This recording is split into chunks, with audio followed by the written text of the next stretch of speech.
Salam damai sejahtera Bapak, Ibu, serta saudara-saudari semua. Untuk mengawali renungan tentang firman Tuhan ini, mari kita bersatu di dalam doa. Tuhan Allah Bapa di surga yang melampaui segala akal, hati, pikiran, dan perasaan kami umat manusia, berfirmanlah kepada kami sebab kami bersedia untuk melaksanakan kebenaran firman-Mu itu oleh pertolongan Roh Kudus saja. Dalam nama Tuhan Yesus kami mohon kepadamu. Amin. Sebagai nas renungan firman Tuhan pada hari ini diambil dari Kolose 3 ayat 1 yang berbunyi, "Karena itu, kalau kamu dibangkitkan bersama dengan Kristus, carilah perkara yang di atas, di mana Kristus ada, duduk di sebelah kanan Allah." Sebagai tema yang diangkat dari nas renungan kita adalah hidup untuk perkara yang di atas. Nas renungan tentang firman Tuhan pada hari ini jelas mau menegaskan kembali kepada kita tentang identitas atau keberadaan kita yang baru, bahwa kita ini adalah sebagai orang yang mengaku beriman, yang mengaku percaya kepada Kristus, di mana kita telah dibangkitkan bersama dengan Kristus. Artinya, bahwa hidup kita tidak lagi terikat pada nilai-nilai dunia ini, tetapi diarahkan kepada hal-hal yang kekal, yaitu kepada Kristus yang memerintah di surga maupun di bumi. Injil keselamatan Tuhan Yesus Kristus, sungguh kita harus akui mengubah arah hati, akal, pikiran, dan hidup kita ini secara menyeluruh. Melalui karya penebusan Tuhan Yesus Kristus, kita tidak hanya diselamatkan dari hukuman dosa atau kuasa maut itu, tetapi kita juga dibangkitkan untuk hidup dalam kuasa dan tujuan baru. Kita bukan lagi hamba dosa, tetapi kita adalah warga kerajaan Allah yang mengejar, mencari, mengalami perkara yang di atas, yaitu hidup surgawi, dalam suasana kasih, kebenaran, kekudusan, dan misi Allah di dunia ini harus kita berlakukan. Tuhan Yesus Kristus tidak hanya mati menggantikan kita umat milik Allah yang dikasihi dan disayanginya ini, akan tetapi Dia juga bangkit untuk membangkitkan kita, dan oleh kebangkitannya itulah yang menjadi dan sebagai dasar hidup baru bagi setiap diri kita umat yang memang sungguh-sungguh sebagai pribadi umat yang beriman percaya hanya kepada Kristus.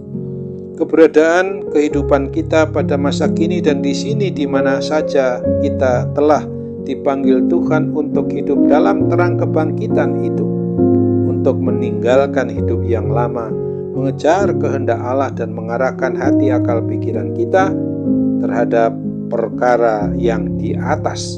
Bukan berarti untuk mengabaikan perkara dunia, tetapi melihat dunia dari perspektif, dari titik tolak hidup kita yang di dalam Kristus, yang sungguh memerintah dan akan datang kembali untuk menjemput kita, membawa kita kelak kepada kehidupan yang kekal di surga.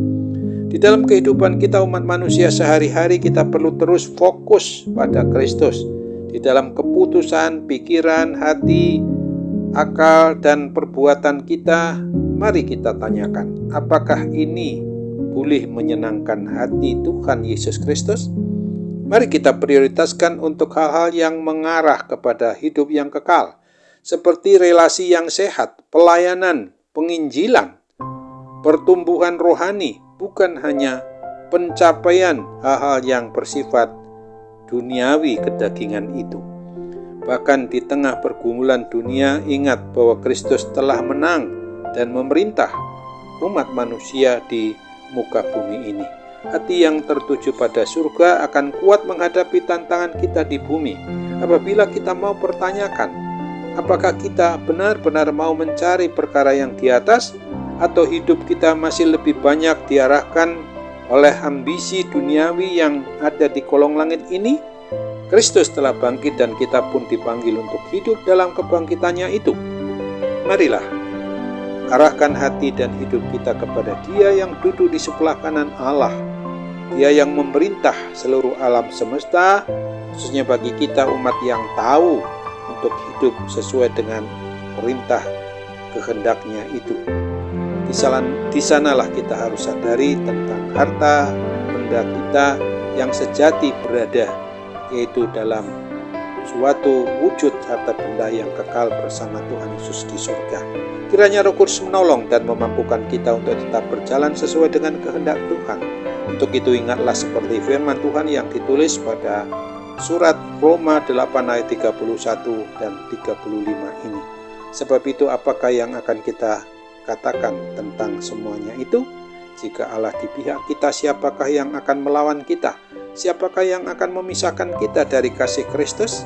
Penindasan atau kesesakan atau penganiayaan atau kelaparan atau ketelanjangan atau bahaya atau pedang. Amin. Mari kita kembali berdoa. Terima kasih Tuhan Bapa di surga, ketika kami memang bisa mencari, mendapatkan dan menerima hidup oleh karunia Roh Kudus untuk memperlakukan apa yang sifatnya, nilainya di atas segala-galanya, yaitu hidup beriman percaya kepada Kristus. Maka kami akan mendapatkan sukacita yang tidak hanya kami nikmati hanya di dunia ini, tetapi sukacita yang kekal kelak di surga. Saat ini Bapa, ketika kami memang mengalami hal-hal yang tentu saja tidak terlepas dengan hal-hal yang berkaitan kedagingan kami, yang kadangkala mudah untuk mempengaruhi kami sering dicobai oleh keinginan hati kami, sehingga hal sakit penyakit pun kadangkala kami kurang bergantung sepenuhnya kepadamu. Karena itu mohon oleh pertolongan Roh Kudus kami dimampukan untuk mengalahkan segala kuasa kedagingan itu di dalam memohon adanya kepulihan dan kesembuhan dari kuasa sakit penyakit ketika kami mengalami hal yang kami rasakan sangat menyiksa, membuat kami menderita akibat sakit penyakit, apalagi sakit penyakit yang kami alami ini berkepanjangan Bapa. Mujizat kepulihan dan kesembuhan-Mu tetap kami yakin dan percaya akan menolong kami, mengeluarkan kami dari segala gangguan kesehatan bagi hidup kami ini Bapa. Kami yakin Kau akan mendengar, menerima, serta menyempurnakan doa kami dan mengabulkannya sesuai dengan kehendak-Mu. Dalam nama Tuhan Yesus kami mohon. Amin.